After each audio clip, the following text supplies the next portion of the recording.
একটা জড়িয়ে রয়েছে নিশ্চয়ই। এখন অবধি সবার মৃত্যু ঠিক একই রকমের হয়েছে।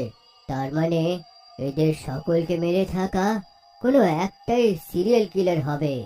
পুলিশ বেলুনওয়ালা সিরিয়াল কিলারকে খুঁজতে লাগে।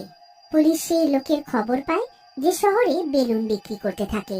তদন্ত করার পর পুলিশ একটা চাওয়ালার কাছে জানতে পারে যে একটা বেলুনওয়ালা লোক রোজ কলেজের সামনে আসে। পুলিশ কলেজে মুকেশ, রবি আর রাজনের সম্বন্ধে খোঁজ করে।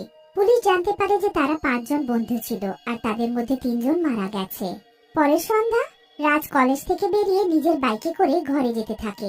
কিছুক্ষণ যাওয়ার পরেই অন্ধকার হয়ে যায়। सुहाना सफर और ये मौसम हंसी, सुहाना सफर और ये मौसम हंसी। ও বাইক অনেক দ্রুত চালাচ্ছিল আর হঠাৎ তার সামনে একটা বুড়ো লোক চলে আসে। সে সময় মতো